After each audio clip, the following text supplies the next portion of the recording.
Hi guys! What's up our 26 shippers? Welcome back to our YouTube channel. Sa mga bago sa channel namin, ako nga pala si Rina. At ako naman si Ron ng RR26 Adventures.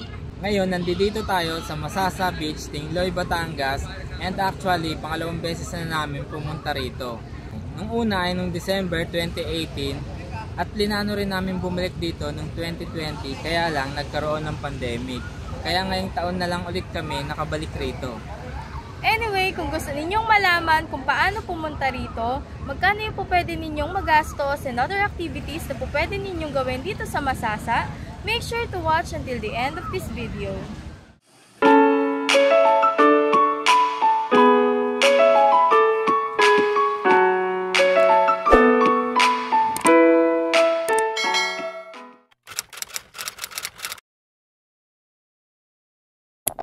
Para makarating ng Masasa Beach, Tingloy, Batangas, kailangan nyo munang sumakay ng bus papuntang Batangas Grand Terminal. So, pwede kayong sumakay sa PTEX, Cubao, or in our case, sa Buendia kami sumakay since yun yung pinakamalapit sa amin. And 250 pesos each yung naging pamasahe namin mula Buendia papuntang Batangas Grand Terminal.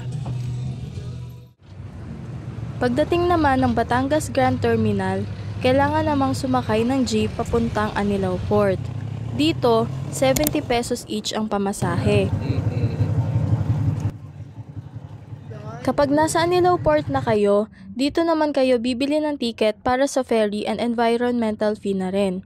Bale, 160 pesos per head yung ferry ticket, while 100 pesos per head naman yung environmental fee. And ito rin pala yung schedule ng biyahe ng ferry nila. Dumating ako ngayon, bakit ang tatanong ko?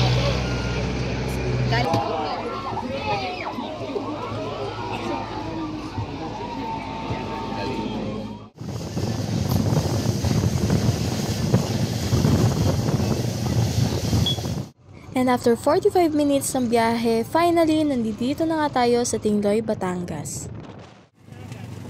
From Tingloy Port, kailangan nyo namang sumakay ng tricycle going to your transient house.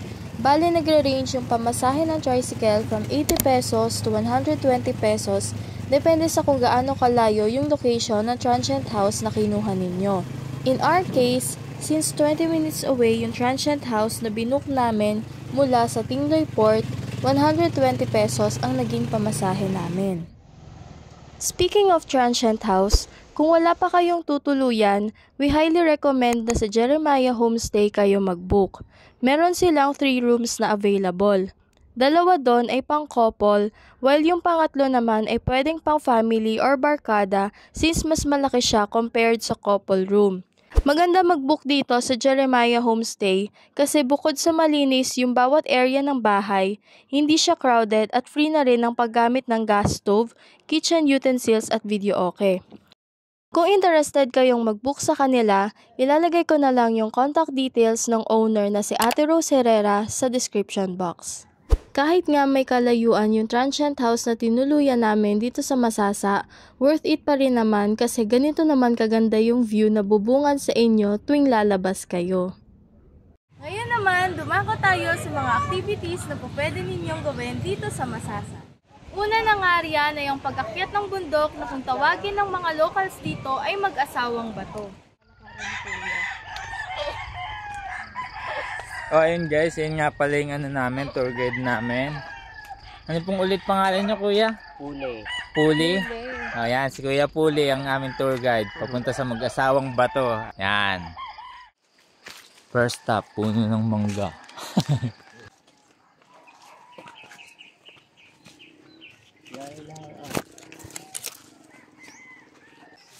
Yan, dito naman tayo. Second stop, Sagingan. Daming bunga ng mga saging. So ayun guys, nakikita nyo ba yung baba na yun? Doon kami galing kanina. Medyo nakakalahati na namin yung pag-akyat sa bundok. At yung kasama ko hinihingal na. Iba na talaga pag tumatanda. Opo, kasama. And guys, dito na tayo ngayon. Third spot. Talahiban na to. Yan. Third stop pala. Yan yung mag-asawang bato guys. Tingnan nyo muna yung mag-asawang bato. Ayan. May anak sila sa gitna. Yan yung mag-asawang bato guys.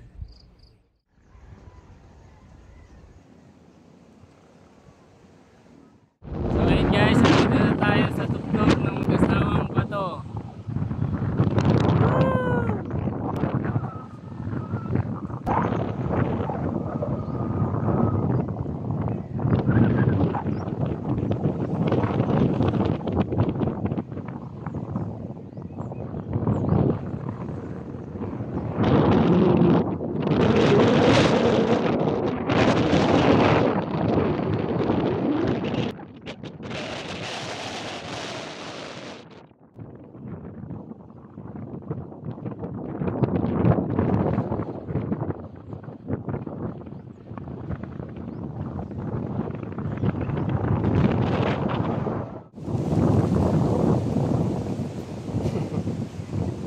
Kape.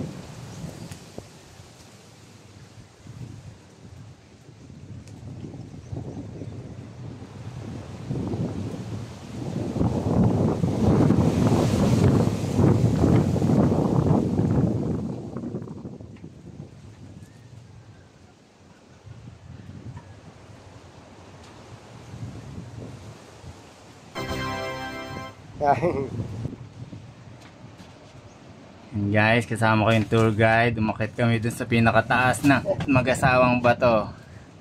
Yan, pababa na kami ngayon. Kung ayaw nyo namang umakyat ng bundok, pwede nyo namang itry yung crystal kayak nila for only 150 pesos per head and maximum of 30 minutes na siya.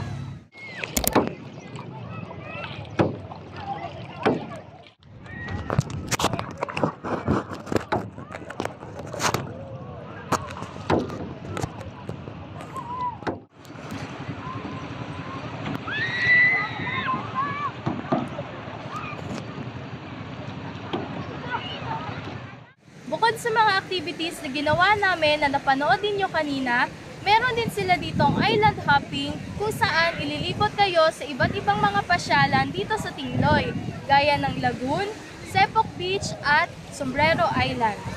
Kung mag-island hopping kayo, 2,000 pesos ang rent ng bangka nila. Kaya para mas makatipid, maganda kung apat na kayong magkakasama para tigpa 500 pesos na lang yung babayaran ninyo. Since maximum of 4 persons lang ang allowed sa boat rental nila. Kami, hindi na kami nag-island hopping kasi nakapag-island hopping na kami noong 2018. Kaya sinubukan namin ang pag-akyat na lang sa mag-asawang bato kasi hindi pa namin yung nagagawa, pati ang crystal kayak. Kung gusto niyo namang makakita ng iba't ibang uri ng isda at mga naglalakihang pawikan, o pwede kayong mag-snorkeling for only 200 pesos per head and maximum of 1 hour na siya. Bale, kapag nag-snorkeling kayo, ihahatid kayo ng bangka sa mga areas kung saan maraming magagandang sea creatures at sa gilid lang ng bangka na yon kayo mag-snorkeling. May kasama na rin palang free use of life vest and goggles kapag nag-snorkeling kayo.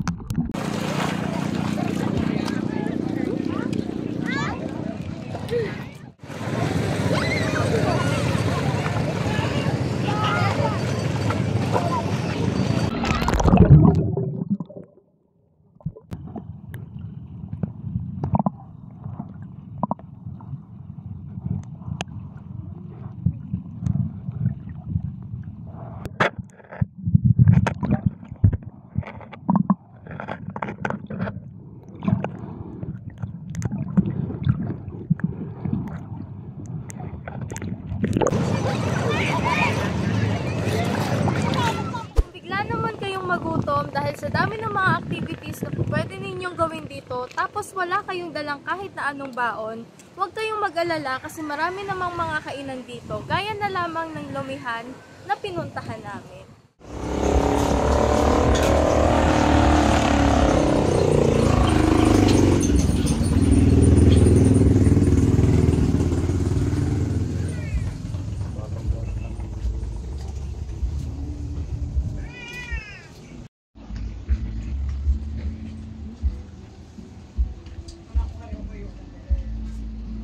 ayun guys, tatapos lang namin maligo. At eto, order kami ng lomi dito. Kain tayo! Kain tayo guys ng lomi, sarap! Kung papauwi na kayo, pwede nyo namang daanan ang sandcastle nila at magpa-picture for only 20 pesos per head at unlimited shots na yon.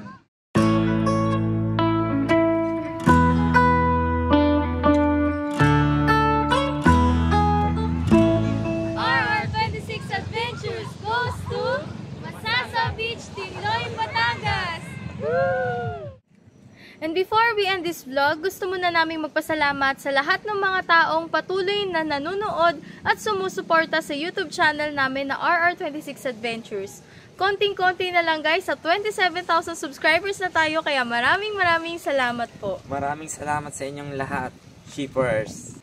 Shoutout nga din po pala kay Chika Bakes na nag-bake ng aming cake na dinala namin dito sa Tingloy, Batangas. Shout out RR26 Adventures!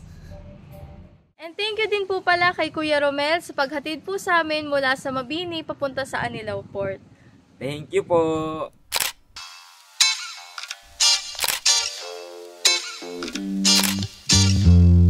And that's it guys! Sana nag-enjoy kayo sa video na to. And if you did, please don't forget to give it a thumbs up. Don't forget to subscribe to our YouTube channel, RR26 Adventures. and ring the notification bell. Kung may mga questions din pala kayo o hindi namin naisama dito sa vlog na to, feel free to leave a comment in this video.